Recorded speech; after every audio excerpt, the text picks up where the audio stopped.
کسی کو مصیبت میں دیکھ کر، دکھ درد میں دیکھ کر مذاق نہیں اڑانا چاہیے،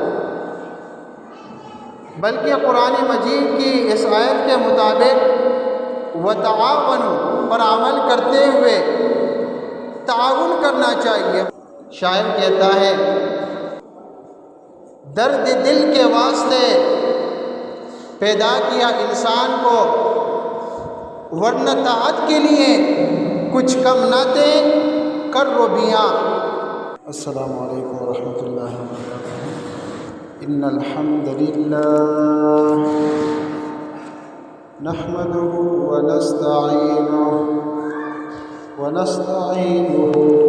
ونستغفره ونعوذ بالله من شرور انفسنا ومن سيئات اعمالنا،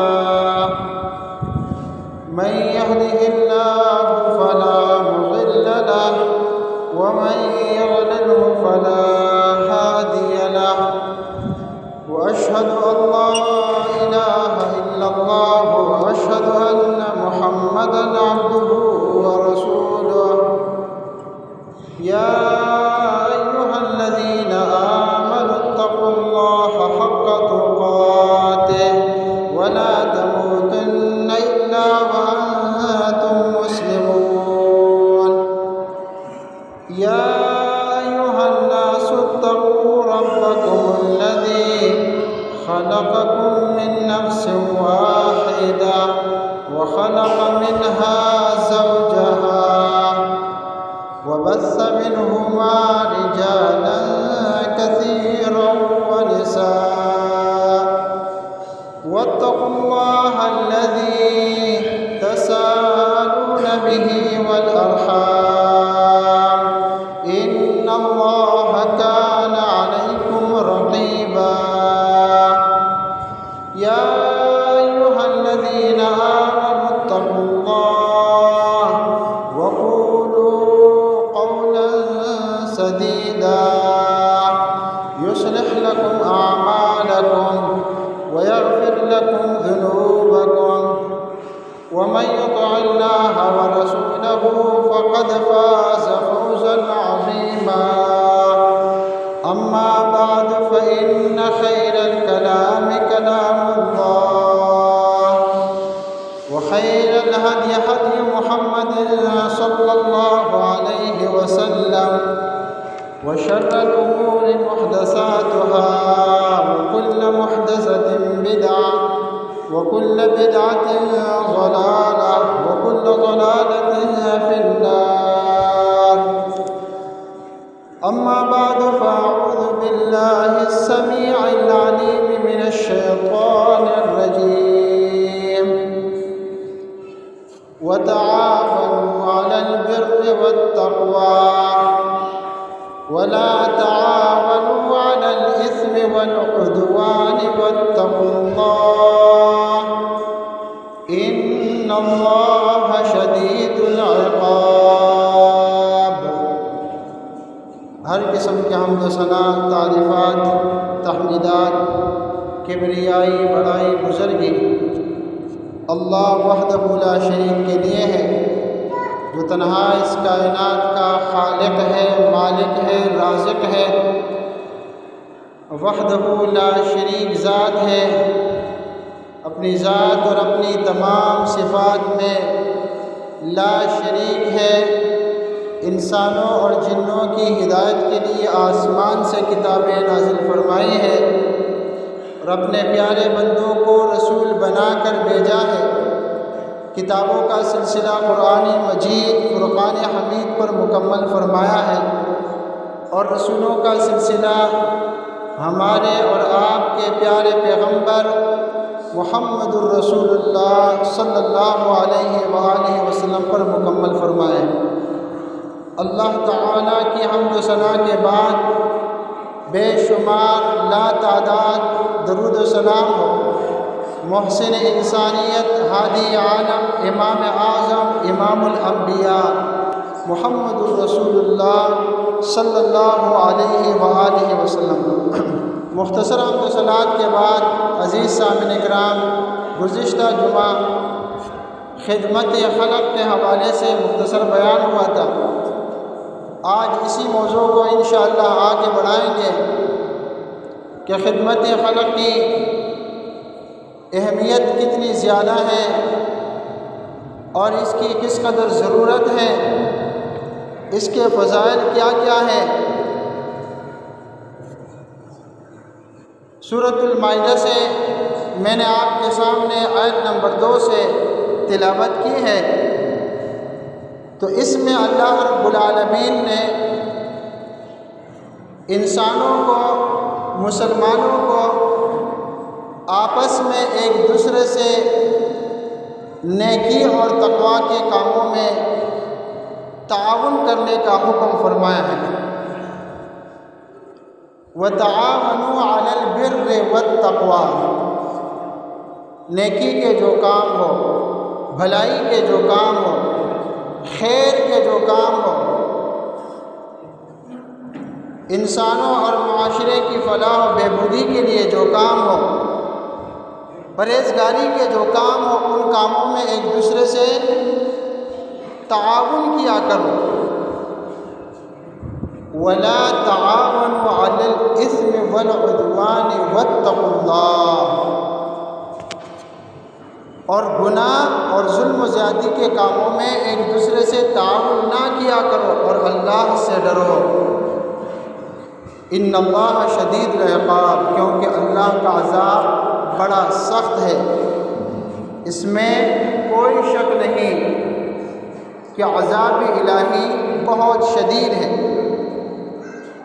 آیت مبارکہ میں نیکی اور تقوی کے کاموں میں ایک دوسرے سے تعاون کرنے کا، مدد کرنے کا حکم ہے، اور یہ بہت ضروری ہے، لازمی ہے کہ ہم آپس میں ایک دوسرے کی ضروریات کو سمجھے، مدد کرے، تعاون کرے۔ انسان عاجز مخلوق ہے، معاشرے میں رہنے پر مجبور ہے اپنی عاجزی کی وجہ سے، کمزوری کی وجہ سے۔ اسے قدم قدم پر دوسروں کے سہاروں کی ضرورت پڑتی ہے۔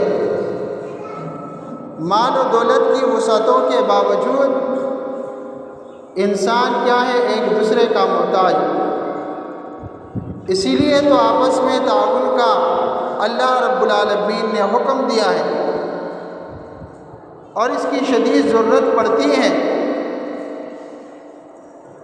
آپ دیکھیے، جب انسان پیدا ہوتا ہے تو کتنا کمزور، عاجز، ناتواں، کتنی باتوں میں دوسروں کا محتاج، کھانے پینے میں دوسرے کا محتاج، اپنی اہم ضروریات میں دوسروں کا محتاج،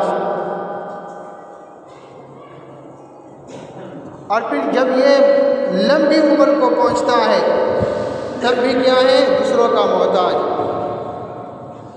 یا اگر جوان ہے، صحت مند ہے، لیکن اچانک ایسی بیماری آ جائے، حادثہ پیش آ جائے جس سے یہ معذور ہو جائے، پھر بھی کیا ہوگا؟ معاشرے میں دوسرے انسانوں کا محتاج ہو۔ اس لیے انسان کو کبھی بھی تکبر، بڑائی، غرور کی باتیں نہیں کرنی چاہیے۔ کسی کو مصیبت میں دیکھ کر، کسی کو تکلیف میں دیکھ کر، عذاب میں دیکھ کر، دکھ درد میں دیکھ کر مذاق نہیں اڑانا چاہیے، بلکہ قرآن مجید کی اس آیت کے مطابق وَتَعَاوَنُوا پر عمل کرتے ہوئے تعاون کرنا چاہیے، مدد کرنا چاہیے، آگے بڑھنا چاہیے۔ اسے اگر کھانے کی ضرورت ہے، آپ کے پاس کھانا ہے، اسے کھانا دیجیے۔ اسے کپڑے کی ضرورت ہے، آپ کے پاس ہے، آپ اسے کپڑا دیجیے۔ جس چیز کی بھی اسے ضرورت ہے اور آپ اس کی مدد کر سکتے ہو تو آپ کو اس کی مدد کرنی چاہیے۔ قرآن کا حکم ہے وَتَعَاوَنُوا عَلَى الْبِرِّ وَالتَّقْوَىٰ۔ اگر آپ خود مدد نہیں کر سکتے، آپ کے پاس وسعت نہیں ہے، آپ سفارش کر سکتے ہو تو آپ کو سفارش بھی کرنی چاہیے۔ یعنی آپ جانتے ہو کسی ایسے شخص کو جس کے پاس روپیہ پیسہ ہے، اللہ کی راہ میں لگانا چاہتا ہے، آپ اسے جگہ بتا دیجئے فلاں فلاں جگہ ہے، وہاں پہ اتنے خرچ کی ضرورت ہے، اتنے لوگ مصیبت میں ہیں، تکلیف میں ہیں، دکھ میں ہیں، آپ کے کہنے کی وجہ سے اس نے صدقہ دیا، خیرات دیا، اس نے اپنا پیسہ خرچ کیا، تو اس کو تو ثواب ملے گا ہی کہ اس نے پیسہ خرچ کیا، اس نے تعاون کیا ہے، لیکن آپ کو بھی اپنے الفاظ کی وجہ سے، اس کی ذہن سازی کی وجہ سے، سفارش کرنے کی وجہ سے اس ثواب میں آپ کو حصہ ملے گا۔ قرآن مجید میں سورۃ النساء میں اللہ رب العالمین نے فرمایا ہے، من یشفع شفاعۃ حسنہ، جس نے اچھی سفارش کی، یکن لہ نصیب منہا، اس کے لیے اس میں سے حصہ ہے۔ جو نیک کام، جو صدقہ، جو خیرات دوسرے بندے نے کیے، یہ اعمال، لیکن آپ کے ترغیب دلانے کی وجہ سے آپ نے ترغیب دی کہ بھائی اس مسلمان کو ضرورت ہے، اس مسجد کو ضرورت ہے، اس مدرسے کو ضرورت ہے، آپ کے بولنے کی وجہ سے اس نے وہ ضروریات پورے کر دیے، تو آپ کو بھی اس میں سے بھرپور حصہ ملے گا۔ خدمت خلق کی وضاحت ہم نے مختصراً کی تھی کہ بلا معاوضہ نیک نیتی سے اللہ تعالیٰ کے بندوں کی خدمت کرنا، یہ کیا ہے؟ خدمت خلق ہے۔ جیسے تم بھوکے پیاسے اور محتاج لوگوں کو کھانا کھلا دو تو کیا ہے؟ خدمت خلق ہے۔ پانی پلا دو، خدمت خلق ہے۔ کپڑا پہنا دو، خدمت خلق ہے۔ تکلیف کو دور کرو، ضرورت مندوں کا بازار سے سودا لا دو، پانی بھر دو، کسی کے یہاں جا کر سفارش کر دو، ان کے رنج و تکلیف میں شریک رہو، ان کے غم میں شریک رہو، تو یہ کیا ہے؟ خدمت خلق۔ اور یہ سارے کام صرف اللہ کی رضا کے لیے، یہ جو آپ کا باغ دوڑ ہے اور آپ نے مصروف کیا ہے اپنے آپ کو خدمت خلق میں، مخلوق کی خدمت کرنے میں، یہ صرف ایک اللہ تعالیٰ کی رضا کے لیے ہو، تو یہ بڑے اجر و ثواب کا کام ہے، اور اس کی بہت بڑی قدر بھی ہوتی ہے دنیا میں بھی، کہ جب ایسا انسان خدمت خلق کرنے والا، روپیہ پیسہ لگانے والا، دوسروں کو ترغیب دینے والا، ان کی بات کی وجہ سے دوسرے بھی اپنا پیسہ خرچ کر رہے ہو، تو پھر لوگ بھی اس پر اعتماد کرتے ہیں، اس کے لیے دعائیں دیتے ہیں، تو دنیا میں لوگوں کی دعائیں اسے حاصل رہتی ہیں، اور آخرت میں بھی اس کا بڑا اجر و ثواب ملتا ہے۔ ہمیں صرف نماز پڑھنے کے لیے، صرف تلاوت کرنے کے لیے پیدا نہیں کیا ہے، عبادت کے لیے پیدا کیا ہے، تو عبادت کا معنی وسیع ہے۔ شاعر کہتا ہے، درد دل کے واسطے پیدا کیا انسان کو، درد دل کے واسطے پیدا کیا انسان کو، ورنہ طاعت کے لیے کچھ کم نہ تھے کر روبیاں، یعنی صرف نماز کے لیے، ذکر و اذکار کے لیے ملائک تو بہت زیادہ ہیں، اللہ کے فرشتے بہت ہیں، انسان کو درد دل کے لیے، غم خواری کے لیے، ہمدردی کے لیے، غم گساری کے لیے بھی پیدا کیا۔ انسان مخلوق ہے، ایک طرف تو یہ مخلوق ہے، دوسری طرف اسے معاشرے میں رہنے پر بھی مجبور پیدا کیا گیا ہے، ہر طرف سے یہ عاجز ہے، اس لیے اس پر تو ایک حقوق اللہ فرض ہے اور اسی کے ساتھ ساتھ اس پر حقوق العباد بھی فرض ہے۔ اور اگر یہ حقوق اللہ کا تو خیال رکھتا ہے لیکن حقوق العباد کا بالکل خیال نہیں رکھتا تو کس انداز سے قیامت کے دن اللہ تعالیٰ اس سے پوچھے گا۔ ایک شخص بس صرف اپنے آپ کو مسجد کے اندر محدود کر لے اور معاشرے میں دکھی انسانیت کے لیے خدمت کا کچھ بھی کام نہ کرے، اس سے لایعنی کام سمجھے، فضول کام سمجھے، ان لوگوں کا کام سمجھے جن کے پاس ٹائم ہو، وقت ہو، فلاں ہو، کوئی بیمار ہوا ہے اسے کوئی پرواہ نہیں ہے، کوئی فوت ہوا ہے اسے کوئی پرواہ نہیں ہے،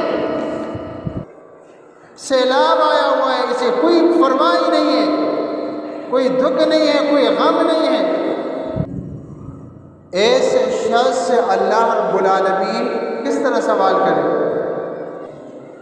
سیدنا ابو ہریرہ رضی اللہ عنہ سے روایت کہ رسول اللہ صلی اللہ علیہ وسلم نے فرمایا ان اللہ عز وجل یقول یوم القیامہ کہ اللہ تعالیٰ قیامت کے دن فرمائے گا انسان سے یا ابن آدم مرضت فلم تعدنی قال یا رب کیف اعودک وانت رب العالمین۔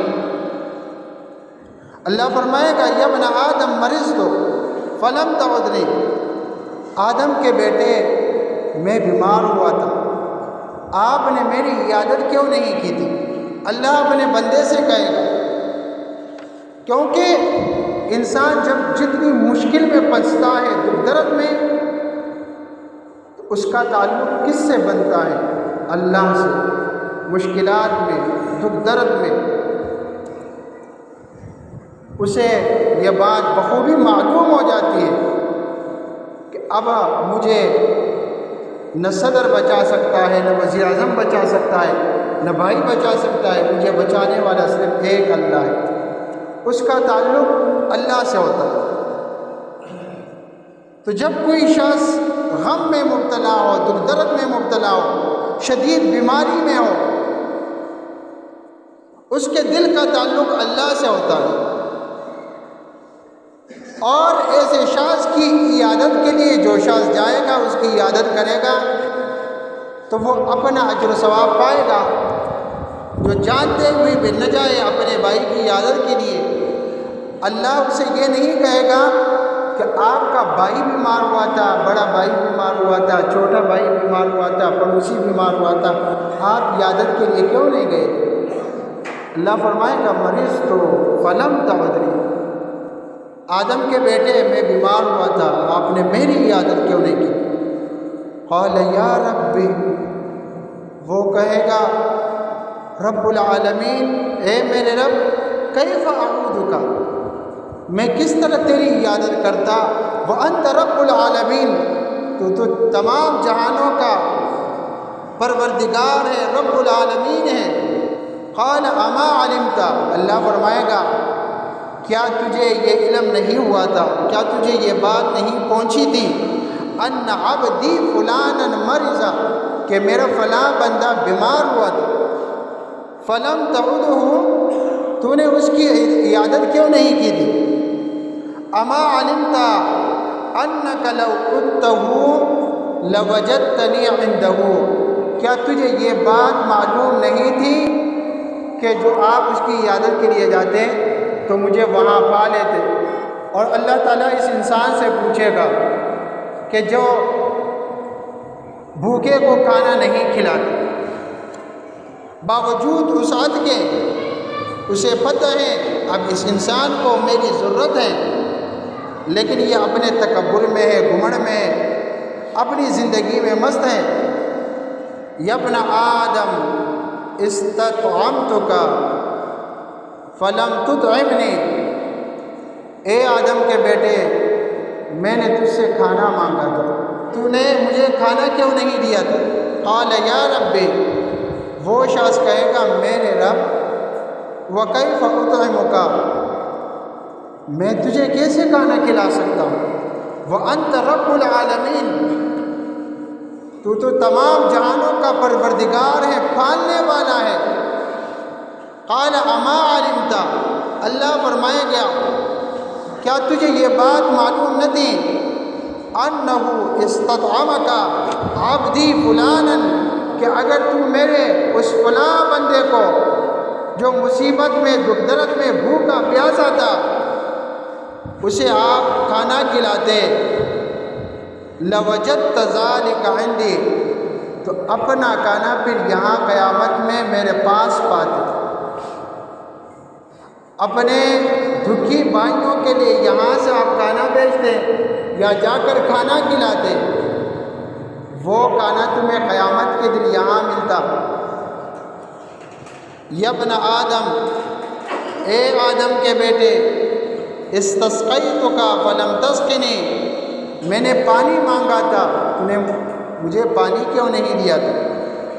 قال یا ربی، وہ کہے گا میرے رب، کیف استقیک، میں کس طرح تجھے پانی پلا دیتا؟ وانت رب العالمین، تو رب العالمین ہے، تمام جہانوں کا پالنے والا ہے۔